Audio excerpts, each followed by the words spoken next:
has subsided at least. We'll probably get a few more folks wandering in. I'm Brad Barber. I've been asked to give a tutorial on estimating long-run abnormal returns, and that's what I'm going to do this morning.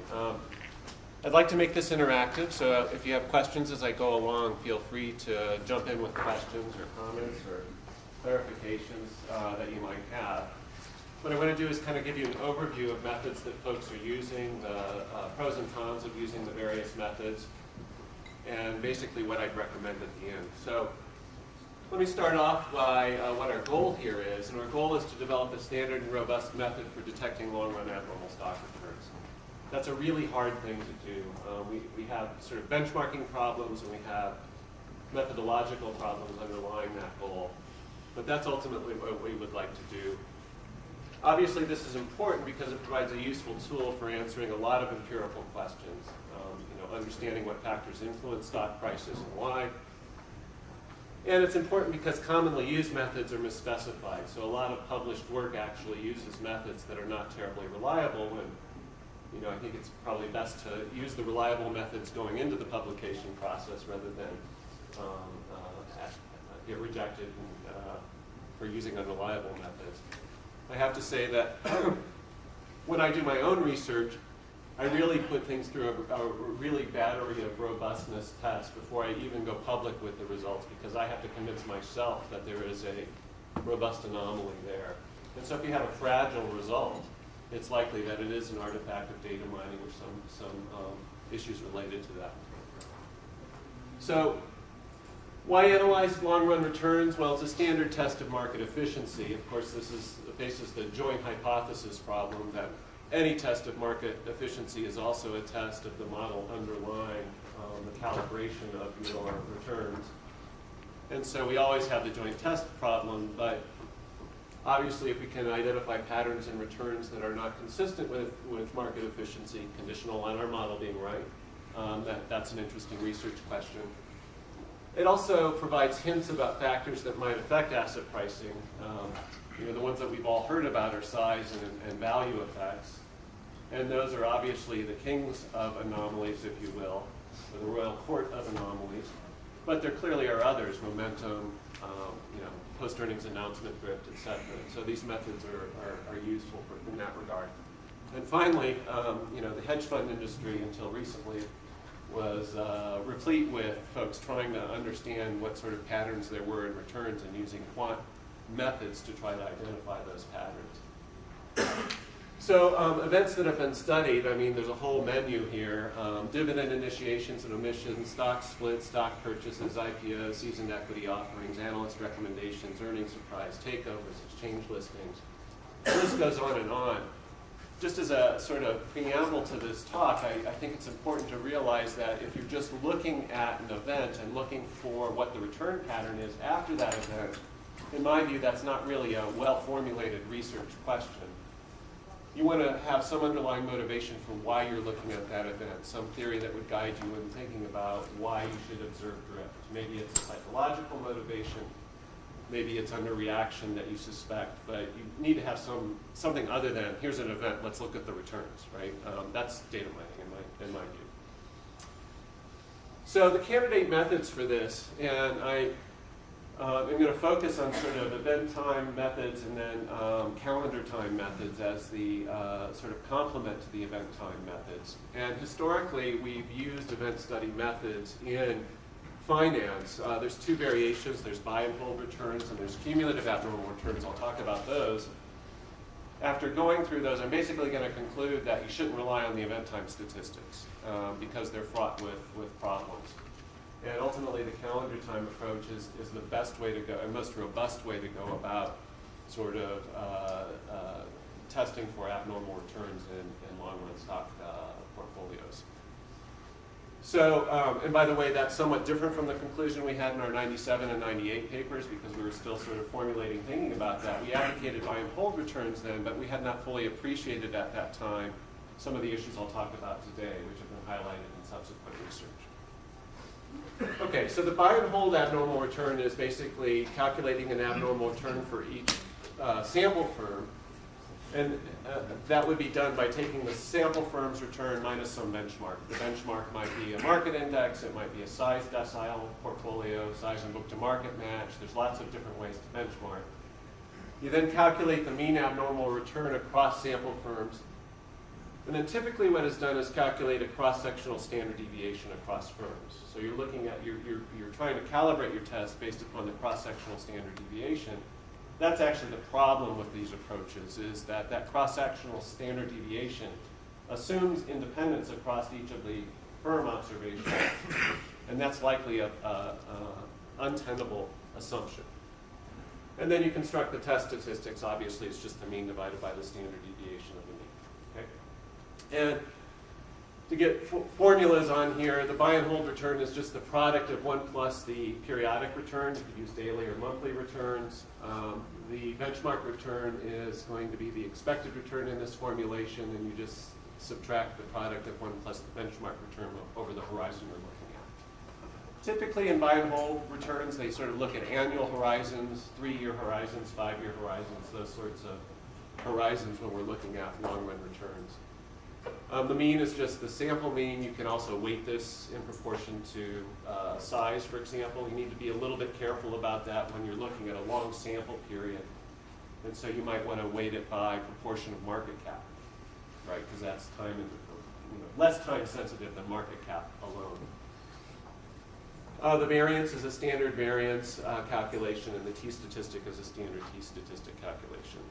The analog to this for cumulative abnormal returns is just sum instead of taking the product and then take the difference, right? So in each period, you take the observed firm return minus the benchmark return, sum those abnormal returns over time, and then you would get the appropriate or the analogous standard deviation or variance and the t-statistic. So question is, how do you understand the calibration of these tests? And if we look at statistics, there's 2 issues that come up with statistical tests. One is the size of the test, and the other is the power of the test. Okay? So a well-specified test will have appropriate size. What that means is, if you conduct a test at the 5% significance level, in random samples, you will reject the null hypothesis 5% of the time, no more, no less. Okay? That would be a well-specified test with appropriate size at the 5% level. Power means that with a small degree of unusual performance, you're able to reject the null hypothesis with a high degree of accuracy. And so if you look at statistics, you'll see these functions that plot power functions.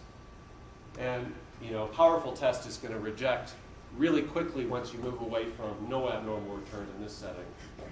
A low power test will have really wide or little ability to reject the null hypothesis. Ultimately, that's one of the big problems in this is because long-run returns are highly volatile for idiosyncratic reasons, i.e. reasons we don't fully understand, these tests don't have a lot of power. Well, one way you can do this sort of calibration is to do an experiment, which is randomly sample n events. In the paper that we published in the late 90s, we did 200 events. Computing power where it is now, you can do 1,000. At the time, that was a big deal for us. But essentially, you just pick randomly a stock event month, and then for each observation, you calculate a measure of abnormal returns. Now, presumably, if you're randomly picking the stock event month and then calculating abnormal returns around that randomly selected month, you shouldn't observe any abnormal return pattern for that sample.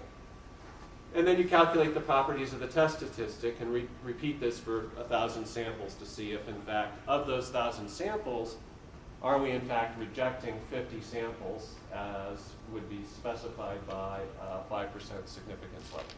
Okay? All right, so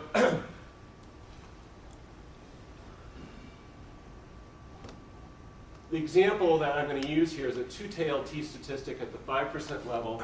In 1,000 samples, we're going to reject, in a two-tailed test, 25 times in favor of negative, 25 times in favor of positive abnormal return. That's what you would expect if this is a well-calibrated test of appropriate size. We're also going to look at sampling variation. So a well-specified test will not have precisely 50 rejections of the null hypothesis, and this is just going to be because of sampling variation. And so you have to construct a test of this statistical test, right? How much different from 5% do you need to be in order to say this is poorly calibrated? And you can go through the binomial calculations here, but as it turns out, the probability of observing 36 rejections, or 3.6%, is less than 1%. If the true rejection rate is 2.5%. Okay, so you might randomly in 1,000 samples get up to 3%, 3.1% on the tails, right? But you shouldn't get 5% on those tails. So here's sort of what we observe, and this is results in random samples using cumulative abnormal returns. And so what you see is that, and this is at the lower end, so the first column is, first of all, 2.5% is our theoretical rejection rate, 97.5% is the positive tail.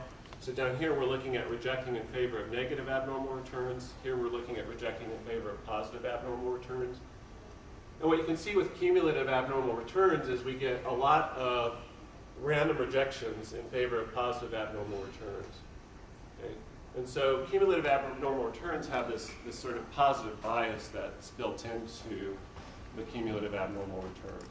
Okay? I'll explain why that comes out, but empirically it's pretty easy to see in this sort of observational test.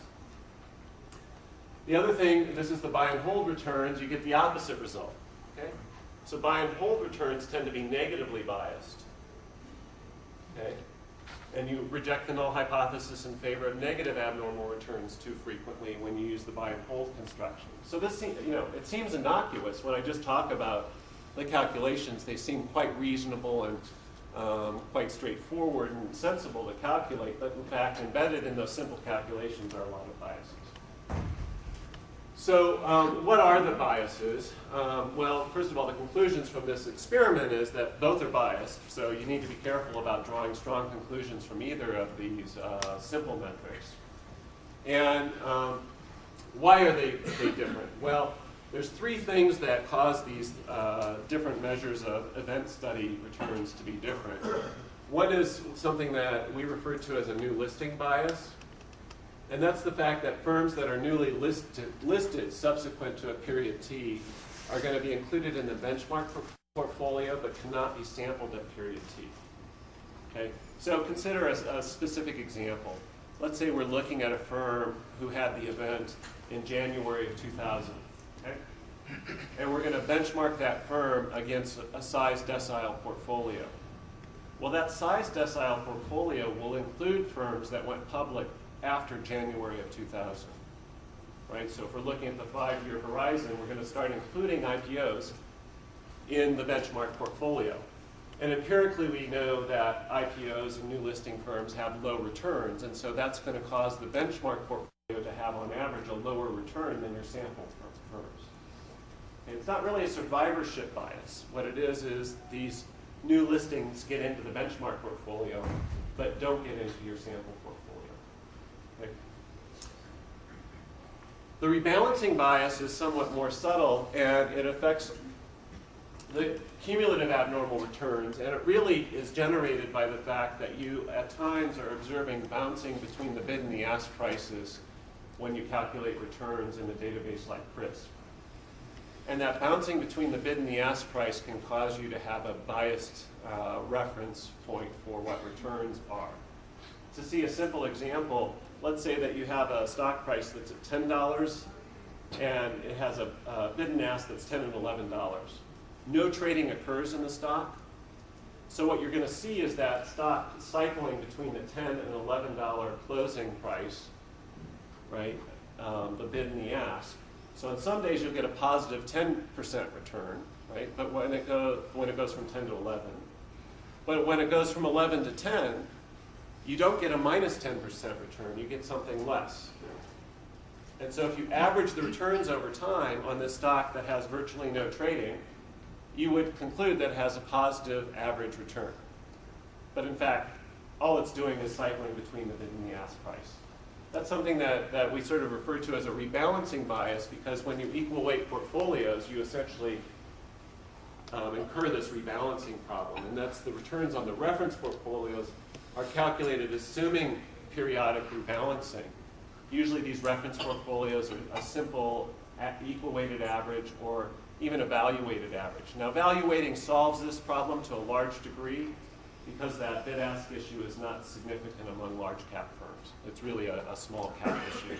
Unfortunately, most of the anomalies tend to be concentrated in the small cap universe, so you need to be careful about calibrating or thinking about this rebalancing bias when analyzing these event methods. Okay, and finally with buy and hold returns, there's this skewness bias, and that's the fact that over long horizons, returns tend to be positively skewed at the firm level. But the benchmark portfolio is not going to have positive skewness to the same degree, at least, as the sampled firms. And so what happens is you get this skewed distribution. Now, usually you can lean on central limit theorem for some of these issues, but skewness of the type that we're talking about here can leave its tracks in abnormal returns still. And what happens here is that long-run returns are calculated using benchmark portfolios are going to result in positive skewness. And the sample means and standard deviations are going to be positively correlated as a result of that. So how can you understand the second point here, the sample means and standard deviations are positively correlated? Essentially, the intuition is the following. Let's say there's 1 or 2 or 3 outliers that are causing this positive skewness. Occasionally, you'll pull one of those outliers into your sample. It pulls the mean up, but it also pulls the variance up. Okay? If you miss them, the mean's low, the variance is low. So that correlation between your mean and standard deviation is actually what creates the bias in the test statistic. Okay? So when you have a big positive abnormal return, you're going to have a lot of volatility and it's going to push your test statistic down.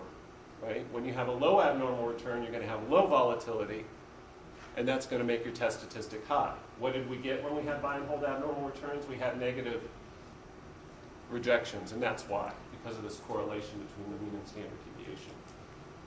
So that results in the negatively biased test statistics. And so at the end of the day, that's not a problem with cumulative abnormal returns because they're not as severely positively biased. Right? And so that's why you're getting this difference between cumulative abnormal returns and buy and hold abnormal returns. So as a summary, the buy and hold abnormal returns, this new listing bias positively affects both the cumulative and the buy and hold. Right? So the benchmark problem is still the same with both of these. Rebalancing doesn't affect cumulative abnormal returns because you don't have this bid-ask cycling issue going on. The skewness is present in both, but really present in double negative for the buy and hold abnormal returns. The result is the overall bias here is positive and the overall bias here is negative. Okay? And it's just because you have these multiple factors influencing the bias that underlies the test statistics. Now, having discussed all of that, the question is, well, what do you do about it?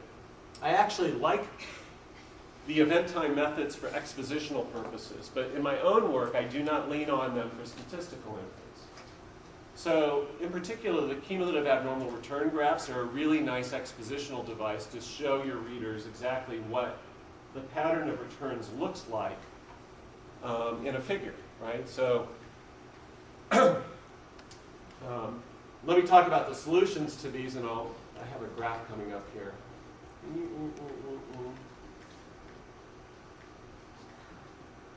Yeah, let me go through this first. So the solutions to the new listing rebalancing and skewness bias can be corrected. Some folks have done some work, and I'll just give you my opinion here on sort of careful construction of benchmark portfolios. I did some of that work with John Lyon and Chi-Ling Tsai in some of our earlier papers. You can use skewness-adjusted test statistics in the event study methods. But at the end of the day, I don't think either of those approaches is going to solve the problem entirely because there's another problem lurking, and that's the problem of cross-sectional dependence. So put aside all those other issues, which we talk about quite at length in the 2 papers we published in the late 90s, cross-sectional dependence is still a problem. And cross-sectional dependence is the fact that these test statistics assume that your observations across firms are independent.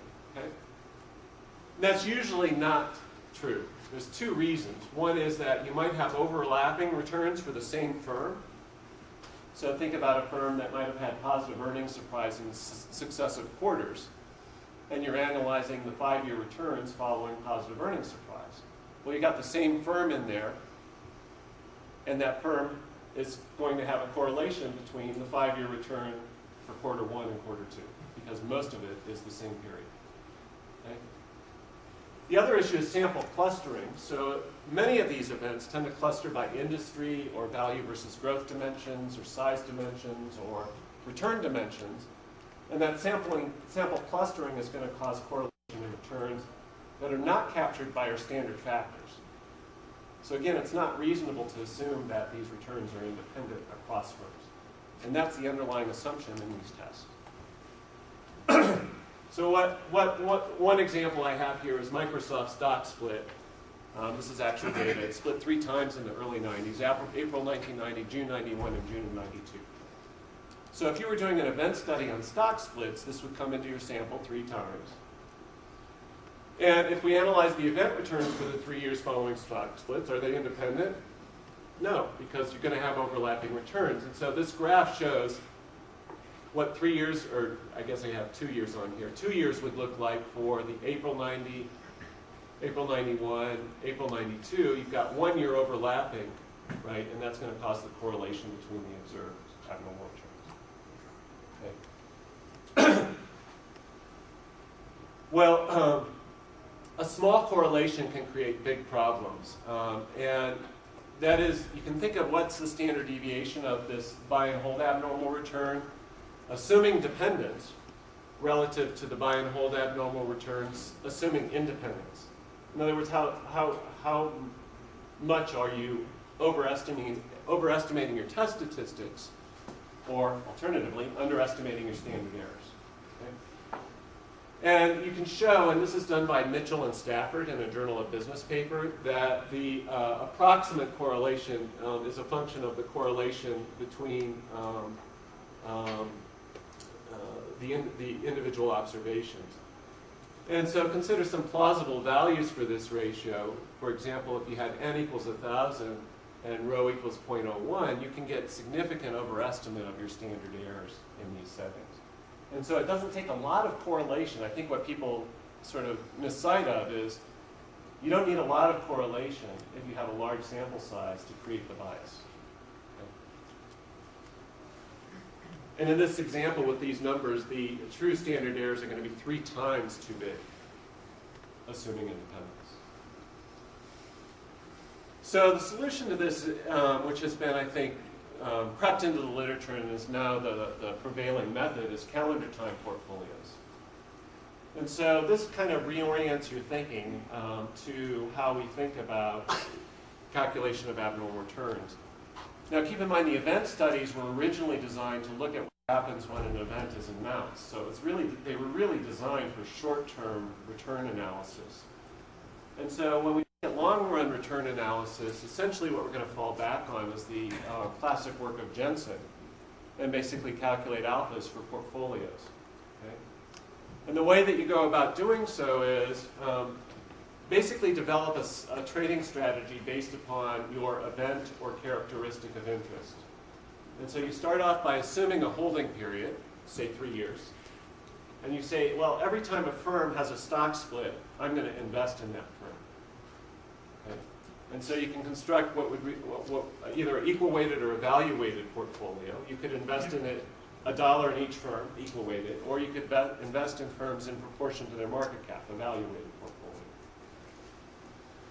And then, once you construct that portfolio, you can use standard asset pricing models to calculate the alphas, right? There'll be some months when you've got a lot of firms in your portfolio because a lot of firms might have split in the preceding 3 years.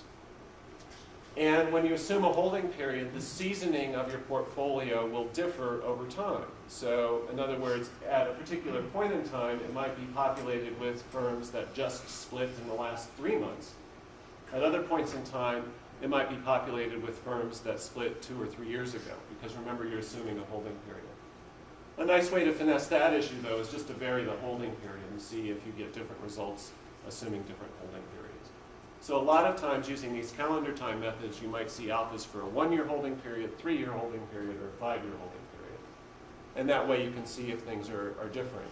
You can, in fact, also assume a trading strategy where your investment takes place 12 months after the event. And that way you can think about what happens in the 2nd year after the event, or the 3rd year after the event, in the same way that you would think about what the 3-year return is for a trading strategy. That will allow you to see if the alpha dissipates over time, which hopefully it does if you're talking about an anomaly. Okay. Any questions at this stage? Feel free to jump in with questions. I don't want to lose you as I go along. All right, so how does the calendar time portfolio work? Well, here's the math of it. In each period or each month, you calculate a return. And so now your unit of observation is month, usually. Could be day, could be year, but generally it's month. And you're going to take a weighted average or a simple average of the sample firms across firms in that month. So now you have one return per month, the portfolio return. Okay?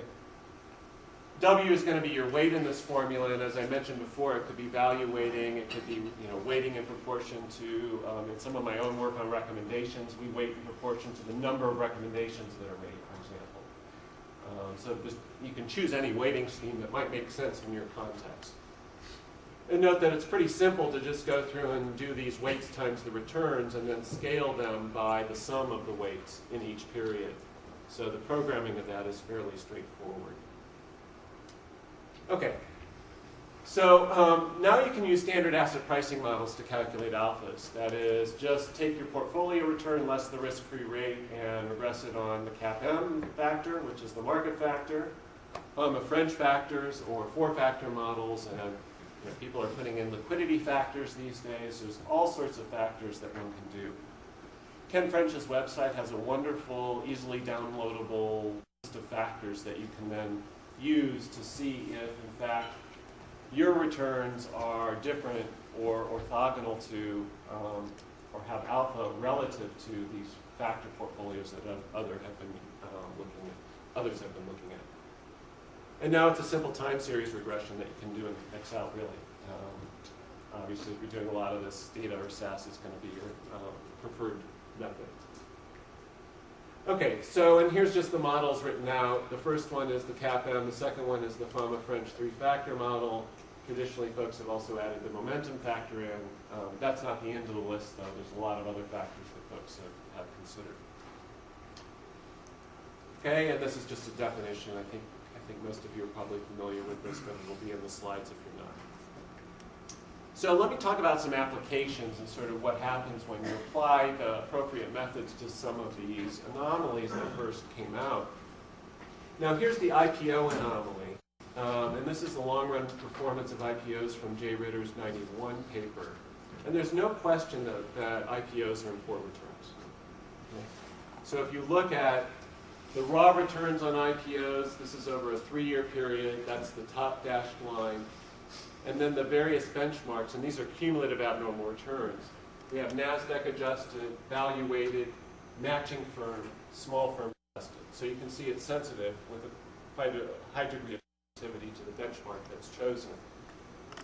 But all of them end up with negative returns, even including the initial 15% bump that you get on the first day. Take that out and everything's really looking pretty bad. Right? This graph includes the 15% bump. Now let me pause here. I love these graphs, right? But these graphs need to be consistent with the statistics that you present in the paper. This is just a really simple expositional tool to communicate to the reader what the pattern in your data looks like. And when I present these graphs, I always issue the caveat, we draw no inferences from this figure, but it communicates the main message of the paper quite succinctly. Right, so I wouldn't lean on this for inference. And so the other thing that Jay has in this paper is what the returns look like by year. And you don't see the shading here, but the bars are in the cylinders in the back are the matching firms. and the cylinders in the front are the IPO firms. And you get the same pattern here over 3 years, really lousy performance. In the 5th year, the differences there are not reliable using sort of standard event time methods. Okay, so then Brobb, Gacy, and Gompers came out with a paper in the JFE about 2000, and they basically apply the calendar time methods to the IPO portfolios. And so what you find here, and why this was interesting, is it helps us to understand if IPO firms are different in any way from these factors that we've already seen the tracks of in returns, namely size and value factors. And so these are 3-factor alphas, and this is a standard representation of a table that I like, which is you've got your alphas in the first row, test statistics or standard errors below, and then all your coefficient estimates on each of the factors that you're considering. Here there are 3 factors, so we've got beta, which is market, S, which is the size factor, you tilt towards small or big, and H, which is the value growth factor. This is an equal-weighted portfolio of IPOs as your dependent variable, a value-weighted portfolio of IPOs as your dependent variable, and then small, medium, and large IPOs. Okay, so 5 different portfolio constructions that they are looking at. I believe these results are for 3-year abnormal returns, so we're looking at what the average alpha is across 3 years. And what you see is, the alphas are all negative, but none of them are statistically significant with one exception, which is the small IPOs. Okay? And the reason you get results that are different here than what we saw from what Jay did is that these portfolios load heavily on this value factor. And they load it heavily in a negative way, meaning they're tilted towards growth firms, right? And these are huge test statistics. And so essentially what this research is telling us is that IPO firms, yeah, they have lousy returns, but in fact they look like small growth firms in general. So it doesn't look like their returns are any, it's not a distinct anomaly. It's a small growth anomaly in disguise, okay? And so that's kind of the message that comes out of this, but that's important to know. Now, it begs the question of why small growth firms do lousy, right? And there's a whole debate about that. So it doesn't undermine what Jay did in any way. It just further informs kind of what's the question we need to be looking into more. It's a small growth anomaly, not necessarily a distinct IPO anomaly. Okay. The other thing that they did is they looked at the 4-factor alphas, and when you look at 4-factor alphas, the alphas go down even more, and that's because these IPO firms, particularly the small IPO firms, load negatively on the momentum factor. Now that's a little bit curious because these IPOs have no return history when they go public, but they're highly correlated with the momentum factor. Okay, so I don't understand why that is, but it's an interesting observation that these firms tend to look like or load on the loser side of the portfolio, and that partially explains their low return performance as well. A bit of a puzzle to me, but again, another fact that might help us at some point understand why these IPO firms are doing so poorly. Okay, and then they looked at SEOs. So now we're looking at SEOs. They, in the same paper, looked at seasoned equity offerings, same basic construct. And here for SEOs, the alpha survives for equal weighting. It still tends to be concentrated among small firms, but the big seasoned offerings don't have a reliably negative alpha. It's marginally reliably negative with a t-statistic of minus 1.7. Again, you're getting big loadings on this growth factor down here with t-statistics of about 7, so that's explaining a lot of what's going on. But now with the SEOs, again, this winner-loser portfolio or factor is making a big difference on the alphas, right? And so we get 19 basis points a month and a reliable test statistics, but we're getting a lot of the alpha going away because of this winner portfolio. So the results here are not quite as clean and tidy as they were for the IPOs. We still get some unexplained alpha, but a lot of it is being explained by these other factors. Okay. So one thing I want to emphasize is economic versus statistical significance. So for example, this value-weighted portfolio is underperforming, we get a statistical significance of 2.5. You know, standard science, we reject the null hypothesis and say that it's an unusually negative return, right? And the minus 19 basis points a month, this minus 19 basis points translates into a return of about a little over 2% a year. That's the economic significance, right? So sometimes you'll get an alpha that's really large, like minus 50 basis points or 100 basis points a month, but lacks statistical significance. But clearly that's economically big.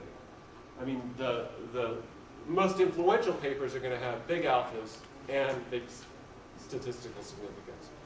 So when in your papers, I encourage you to think about both. I think we have a tendency in the profession to only think about statistical significance, but you also want to think about the economic significance. In other words, is the underperformance large in economic terms? How much are people losing from investing in these firms?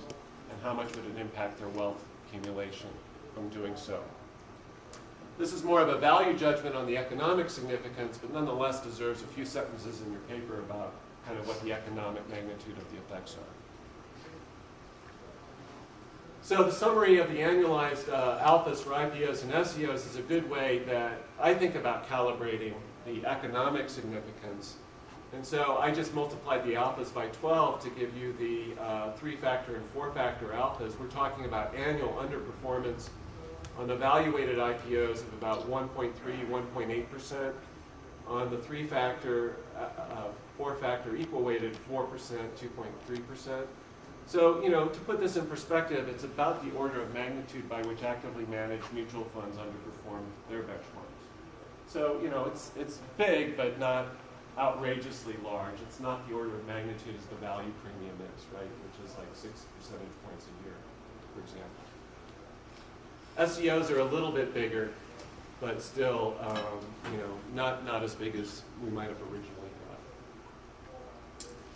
So basic conclusions here are that the event time methods suffer from severe misspecification, and the cross-sectional dependence is the problem that ultimately is difficult to solve in event time.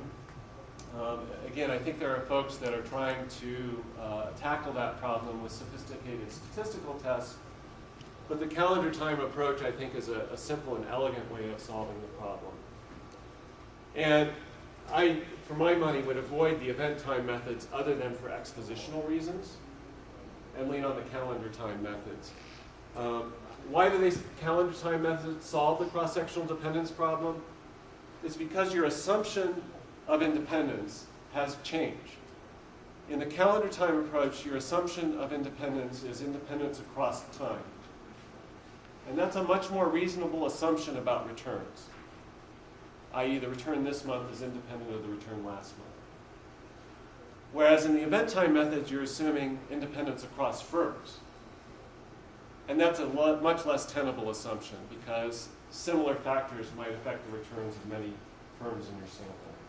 And so the independence assumption here is quite reasonable because there is no cross-sectional variation. We have one observation per period.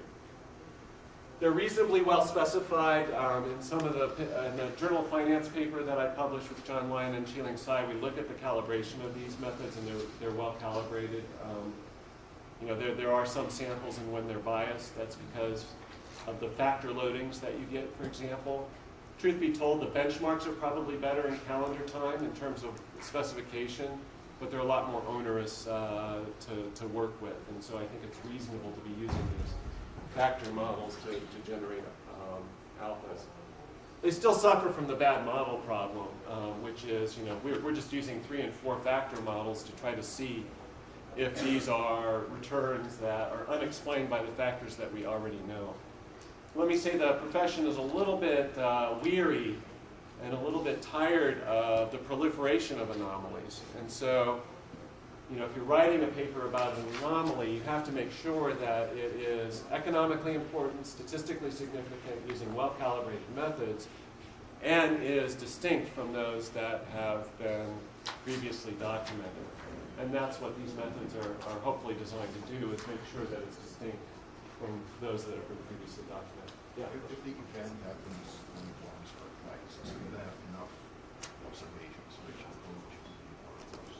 So does that mean you have only one or two sample firms, or you have an event that is common to a lot of firms? A lot of firms, it doesn't happen over time. It doesn't happen. Yeah. So that's a very difficult, so if you only have two events, for example, and they might happen at different points in time, it's very difficult to tease out what the effect of that is. You can do the portfolio approach, right? You would have, if you're looking at 2 or 3 year returns, you would have 6 years, and it's been my experience that if you have sufficiently large number of firms that are affected by the event, and you can look at a difference in portfolio approach, which is sample firms versus control firms, that you might be able to tease out statistical significance there. Okay, so let me just, I have one more slide, recommendations, and I'll take questions. So use cumulative abnormal returns for your graphic representations of results. It provides a useful expositional tool. It's clear and easy to understand, but just make sure that those pictures are consistent with the rigorous statistical tests that are embedded in your paper. And I would generally use the calendar time portfolios for statistical inference. It solves the cross-sectional dependence problem, doesn't suffer from some of the biases that we talked about at the top, the new listing, rebalancing, and skewness bias. So you're going to be have a fairly good statistical test using these calendar time portfolios. Now, one thing I didn't address, and I'm just going to sort of leave this out there because I didn't want to overwhelm you with material, is I didn't talk about the Fama-Macbeth test, which is these cross-sectional regressions. Those are also quite reasonable ways of testing for abnormal returns.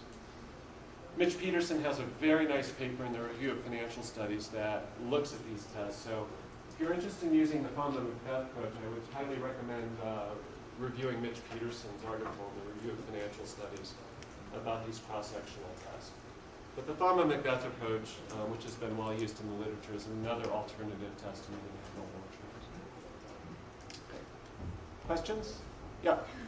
For practitioners, especially short-term investors, they're more likely to take action immediately after an event. So they may not willing to wait after the beginning of the next month, which is a calendar year. So event time study may provide more useful guidance for practitioners in this way. Am I right? Well, so the question is, if we're using monthly returns, you're assuming you wait until the end of the month to start your trading strategy. Yes. You can use daily returns, though. So in a lot of the papers that I worked on analyst recommendations, that proves to be critical, that you are able to invest based upon the analyst advice within the day or two following the advice. So there it's just a matter of constructing your calendar time portfolios on a daily rather than a monthly basis. And that's all that. Sure. Thanks. Yeah? Earlier in your presentation, you showed us simulation results for the projection rates for the cumulative abnormal returns and the binomial returns. What happens if we ran that simulation yourself? That's done. We do that in the Journal of Finance paper. They're reasonably well calibrated in most settings. There are some samples, I forget where it is exactly, at like small growth firms where you get over rejection. But it's much better calibrated than the standard event time methods in general. Another question? Yeah? You mentioned several types of benchmarks. Yeah. Is there anything one that you specifically comment? Because I noticed in several things they use the per metric.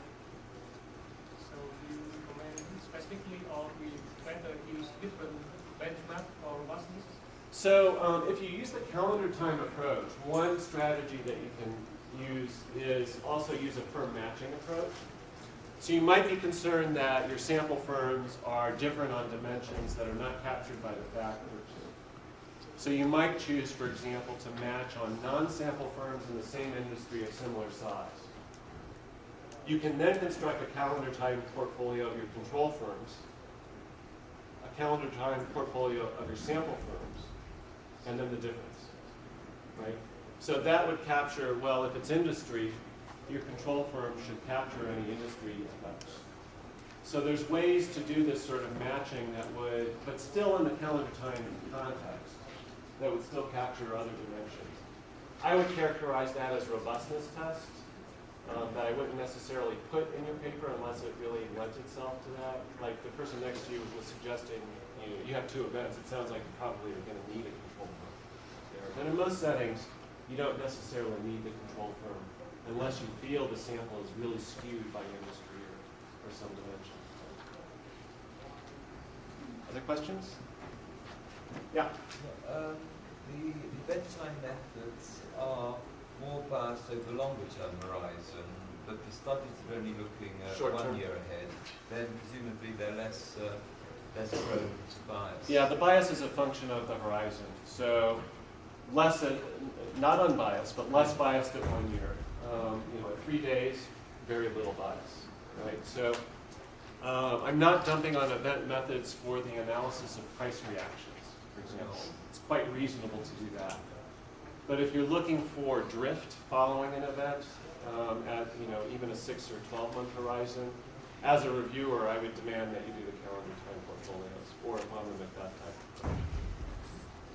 You have very short time series for calendar time. Yeah. So, question is, what if you only have events within a 12-month period, right? They're all concentrated, which is related to the question you asked before. The bottom line is that you really don't have a lot of power in your test. That's why it's very difficult to construct a test that has power without some sort of time series of observations. And so, daily returns might buy you some more power because you get more observations using daily rather than monthly returns, but you also get more volatility. Unfortunately, my take on it is you just can't conclude a lot with 12 months of data because it's just such a short sample period. Yeah. Can we use bootstrapping? Yeah, so bootstrapping had been proposed as a way to calculate the statistical significance. The idea is to basically resample and empirically calibrate the test statistic. The problem with that is if the correlation structure of your sample firms differs from the bootstrap sample, you're going to get biased inferences as well. So it does not solve the cross-sectional dependence problem. And it's fairly, if you've done it, it's fairly intensive to do. So, I wouldn't recommend going down that path because it still leaves you with this cross-sectional dependence problem. I'd start, for me, when I start a project, I throw the calendar time stuff at it because it's fairly straightforward to do. And I can easily see whether it survives that analysis. And if it doesn't survive it, I just bury the project because I don't think it's robust.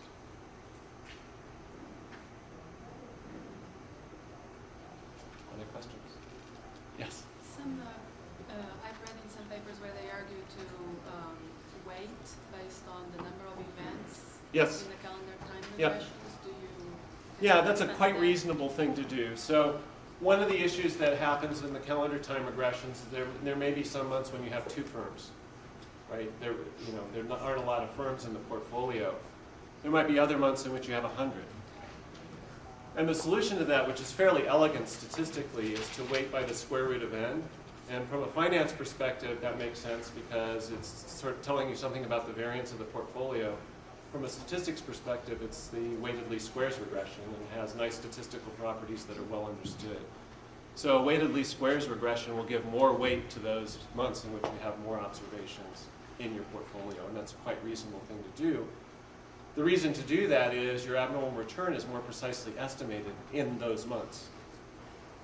And so it makes more sense to put more weight on those months because of the lower variance. And that's why root n is the right weighting strategy. The square root of the number of firms in your portfolio. Yep. You mentioned the rebalancing bias and gave the example of bid-ask balance. Yep. Plus 10%, minus 9%. Yep. That's a problem with arithmetic returns that can be overcome with logarithmic returns. Yep. You haven't said anything about log returns and whether or not you favour them over arithmetic returns. Yeah, so most of the standard sort of asset pricing stuff is done with the FOMA French alphas, et cetera, are done with unlogged returns. I think it's difficult if you work through the math to have an interpretation of the alphas if you use the log returns. I haven't worked through it, but that's my intuition, that the alphas don't have a convenient interpretation. And that issue in terms of event studies, event time? So the problem is, so you can imagine taking, it's been a long time since I've worked through this. I remember I concluded that using the log returns was not an appropriate thing to do. One of the issues is if you take the log of the abnormal return, log of the firm return minus the log of the market return, it's kind of a funny beast distributionally when you look at that. So I'd have to think about that more carefully. If you follow up with an email, I know I have some sort of math that I've worked through historically, but I remember concluding the log returns were not a great way to go. The reason that question comes up is more from a statistics perspective, because to solve distributional issues like skewness, logs are a natural way to sort of think about that. But I think from the economics, it just didn't make sense because it wasn't quite measuring what we wanted to measure. But again, I'm sorry I can't answer your question better on my feet. I could probably dig something up for you. Actually, I was just having this very similar questions recently when I was trying to ask people. Of course, I couldn't get the answers, maybe as you said, statistical issues. But then I was looking at a pharma paper. They said that the return they use, they call it continuous compounding return. Yeah. They said that my colleague said that, as surprising, people say that we really means log. Yeah, that's correct. Yeah. So continuously compounded return is a log return. That's right. Just now you said that mostly they don't use it. Well, in these discrete time tests where they're calculating a return on a portfolio, the alphas in the Thoma French three-factor model, that's not a log return as the dependent variable, nor as the independent variable. Similar setting. Well, theoretically, some of these models might be developed in a continuous time framework, but empirically, when estimated, they're not using log returns as the dependent or independent variable. Other questions?